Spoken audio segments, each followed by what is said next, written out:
أهلا بيكم في تحليل جديد وعميق. النهاردة هنغوص في عالم مدهش ومستقبلي جدا، تصميم تجربة المستخدم للواقع الممتد ال XR. أيوة، بنتكلم طبعا عن الواقع الافتراضي VR والواقع المعزز AR وكل التكنولوجيات اللي بينهم. والمصدر بتاعنا هو كتاب UX for XR لكورنيل هيلمان. كتاب بصراحة بيقدم نظرة شاملة ومهمة، بيحاول يدي كده زي دليل للمصممين والمطورين في المجال ده، بيجمع بين الأساسيات النظرية والتطبيق العملي. بالظبط كده. هدفنا النهاردة إننا نطلع بأهم الأفكار والنقط الأساسية اللي تخلي أي حد مهتم يقدر يفهم إزاي ممكن نصمم تجارب تكون مريحة، ممتعة، وكمان جذابة في العوالم الرقمية الجديدة دي. يعني إيه؟ إزاي نخلي ال XR مش بس مبهر تكنولوجياً وخلاص، لأ، يبقى سهل ومفيد في الاستخدام اليومي كمان. تمام، يلا بينا نفصص الكتاب ده ونشوف بيقول إيه. طيب، نبدأ بسؤال مهم. ليه أصلاً ال UX تجربة المستخدم مهمة قوي كده في حتة ال XR بالذات؟ بصي، الفكرة إننا بنتنقل من شاشات مسطحة زي الكمبيوتر والموبايل اللي اتعودنا عليها، لإننا نتفاعل جوه فضاء ثلاثي الأبعاد 3D. ده بيغير كل حاجة تقريباً. تماماً. الموضوع ما بقاش مجرد ترتيب زراير وقوايم على شاشة، لأ، ده تصميم تفاعلات بتحصل في مساحة حقيقية حوالينا أو افتراضية بنغوص فيها. فال UX هنا هو اللي هيفرق فعلاً. هو ده.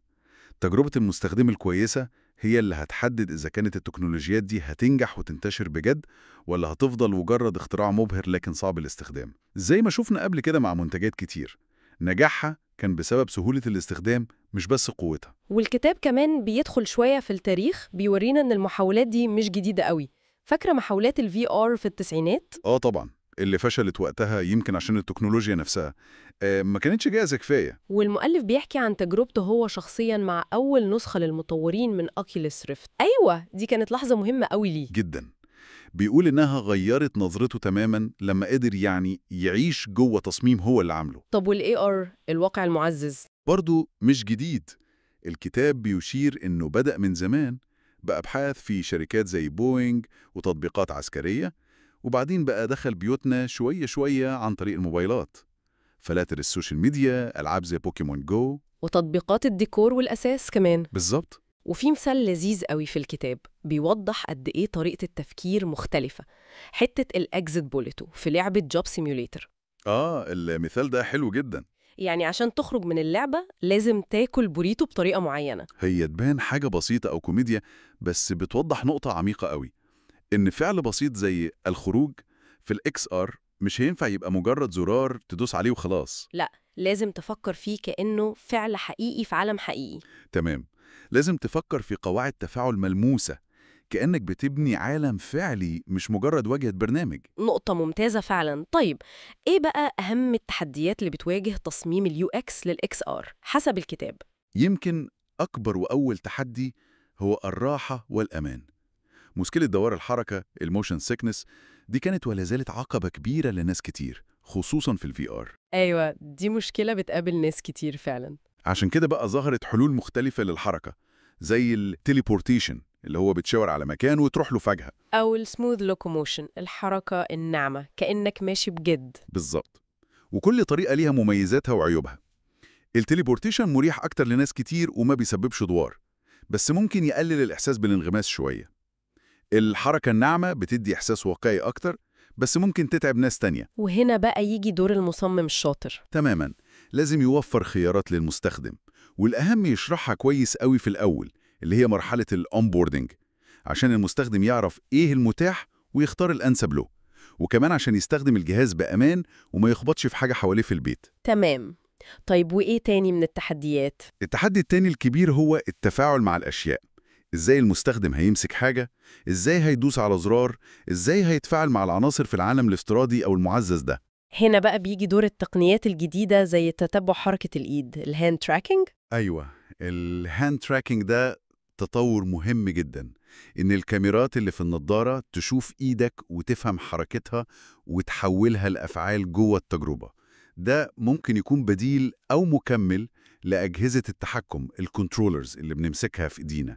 وشفنا أدوات بتساعد المطورين في الحتة دي زي ال MRTK من مايكروسوفت. بالظبط، الميكست رياليتي تول كيت دي بتوفر زي صندوق أدوات جاهز فيه تفاعلات أساسية كتير زي مسك الأشياء، الأزرار، القوائم، فبتسهل على المطورين كتير. الكتاب بيفرق كمان بين تصميم الألعاب وتصميم تطبيقات تانية زي تطبيقات الشغل أو التعليم، صح؟ نقطة مهمة جدا.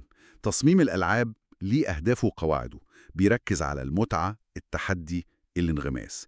لكن لما تصمم تطبيق لشركة أو لأغراض تعليمية، التركيز لازم يكون أكبر على حل مشكلة حقيقية عند المستخدم. لازم يكون مفيد وسهل ومباشر أكتر. وفي ال AR الواقع المعزز الموضوع بيزيد تعقيد شوية؟ أكيد، لأن البيئة الحقيقية للمستخدم فيها بتبقى جزء أساسي من التجربة. التصميم لازم ياخد في اعتباره إيه اللي موجود فعلا حوالين المستخدم. وغير كده نقطة الخصوصية. طبعا الخصوصية دي حساسة جدا في ال AR بالذات، وكلنا لسه فاكرين الجدل اللي حصل زمان على جوجل جلاس والخوف من إنها ممكن تسجل وتصور الناس من غير ما يعرفوا. دي نقطة لازم المصممين ياخدوا بالهم منها قوي. والكتاب بيبص للمستقبل كمان، بيتكلم عن الميتافيرس والحاجات دي. أيوة، بيستعرض مفاهيم زي الميتافيرس ودور محتمل لتقنيات زي البلوك تشين والNFTs في العوالم الافتراضية دي. وإن كانت لسه طبعا مواضيع عليها كلام كتير وجدلية. وفي نفس الوقت بنشوف استثمارات ضخمة جدا في المجال ده، زي صفحة مايكروسوفت الضخمة مع الجيش الأمريكي لتوريد نظارات هولولينز. ده بيوضح إن الموضوع مش مجرد خيال علمي. ولحسن الحظ في أدوات كتير دلوقتي بتساعد المصممين والمطورين. جدا. غير ال MRTK اللي قلناها، في برامج زي أدوبي ايرو اللي بتسهل تصميم تجارب AR، ومحركات الألعاب زي يونيتي وأنريل إنجن بقت أسهل في التعامل مع أدوات البرمجة المرئية زي بلوبرينتس في أنريل وبولت في يونيتي. وكمان ظهرت مفاهيم تصميم جديدة بتحاول تساعد في تنظيم التفكير في العوالم المعقدة دي، زي ال Object Oriented UX أو OOUX. دي طريقة تفكير بتركز على الأشياء نفسها والعلاقات بينها، بدل ما نركز بس على الخطوات أو الأفعال اللي المستخدم بيعملها. ده بيساعد في بناء عوالم منطقية ومترابطة أكتر. يعني خلاصة الكلام بقى تصميم تجربة المستخدم للإكس آر ده طلع موضوع شيق جدا ومليان تفاصيل وتحديات، بس كمان فرص كبيرة قوي. فعلا، ونجاح التكنولوجيات دي كلها في المستقبل هيعتمد بشكل كبير جدا على قد إيه هنقدر نعمل تجارب تكون سهلة وممتعة ومفيدة بجد للمستخدمين. الموضوع مش مجرد تكنولوجيا وأكواد. لا، ده فهم عميق لسلوك الإنسان وتفاعله مع بيئات جديدة خالص. بالظبط، بيزيج كده بين علم التصميم وعلم النفس وتكنولوجيا. فعلا استكشاف ممتع لعالم الإكس آر من خلال كتاب UX for XR. بنتمنى تكون الرحلة السريعة دي عجبتكم وفتحت شهيتكم للموضوع. استنونا قريب في تحليل لكتاب جديد وموضوع تاني شيق. ومع كل الإمكانيات المدهشة اللي بنتكلم فيها دي، بيفضل فيه سؤال مهم محتاجين نفكر فيه. هل إحنا كمصممين لتجارب المستخدم دي بنصمم مجرد واجهات وتطبيقات وألعاب؟ ولا إحنا بنشارك بشكل أو بآخر في تشكيل طريقة تفاعلنا مع الواقع نفسه في المستقبل؟ ودي مسؤولية كبيرة جدا تستحق إننا نتأمل فيها.